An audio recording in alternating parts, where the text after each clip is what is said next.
Hello សួស្តីអ្នកទាំងអស់គ្នាថ្ងៃនេះខ្ញុំនឹងប្រាប់ពីរបៀបធ្វើស៊ុបពងទាកូនណាដំបូងខ្ញុំដាក់ដាំទឹកហើយដាក់ឆ្អឹងស៊ុបពីរដុំឆ្អឹងជ្រូកហើយបងប្អូនហើយខ្ញុំដាក់ស្លាប់មាន់មួយដុំដែរមានមាន់ទាំងមូលដាក់ទាំងមូលមកដើម្បីឲ្យទឹកស៊ុបយើងមានជាតិឆ្ងាញ់ប៉ុន្តែខ្ញុំមានស្លាប់មាន់មួយដុំខ្ញុំដាក់មួយដុំនឹងឯងម្ដេចនឹងខ្ទឹមសយកដុតសិនណាបើមានក្លិនឈ្ងុយពេលទឹកពុះម្សៅទៅបងប្អូនអាចយកត្រងមកត្រងទឹកស៊ុបឲ្យទឹកស៊ុបថ្លាតែខ្ញុំយកបានត្រងទេបន្លែខ្ញុំចូលចិត្តដាក់ខ្ទឹមប្រាំងមុនគេដើម្បីឲ្យវាលាយទៅជាមួយនឹងទឹកបន្ទាប់មកខ្ញុំដាក់ល្ហុងដលងប្រាំងហើយនឹងការ៉ុតមានគល់ខ្ទឹមដាក់គល់ខ្ទឹមមកដោយសារតែវាក៏ជួយឲ្យទឹកស៊ុបយើងកាន់តែឆ្ងាញ់ដែរដោយសារជើងត្រូទូរស័ព្ទហ្នឹងខូចហើយអត់តាមបានទិញថ្មីទេអញ្ចឹងវីដេអូហ្នឹងរៀងញ័របន្តិចបងប្អូនកុំប្រកាន់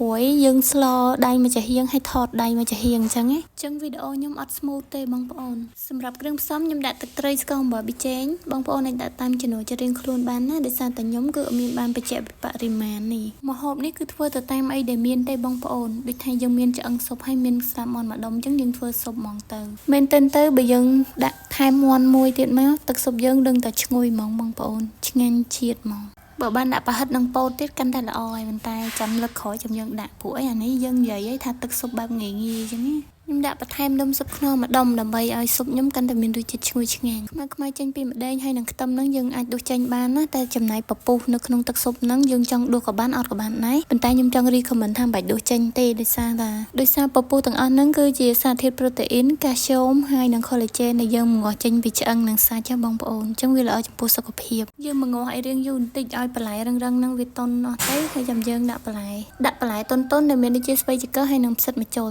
ស្ពៃចង្កឹះហ្នឹងរៀងតកើញ៉ាំតិចតែអត់អីទេដោយសារស្ពៃហ្នឹងគេដាំបែបធម្មជាតិអត់មានប្រើថ្នាំគីមីហើយខ្ញុំដាក់ពងទាកូនចូលដែរពងទាកូនលើកហ្នឹងទិញអត់សូវបានល្អទៀតហើយតែបានតកូនទួយដែរទេតកូនធំពេកឲ្យញើរអត់ហ៊ានញ៉ាំដែរបើមានជីដាក់ស៊ុបអាចដាក់បានតែបើអត់មានទេញ៉ាំទាំងអញ្ចឹងទៅក៏បានដែរវីដេអូយើងគឺបានមកដល់ទីបញ្ចប់ហើយរបៀបធ្វើស៊ុបពងទាកូនគឺមានតែប៉ុណ្្នឹងឯងអរគុណសម្រាប់ការមើលវីដេអូនេះពីដើមដល់ចប់ណាអរគុណច្រើនទាំងអស់គ្នាជម្រាបលាបាយបាយ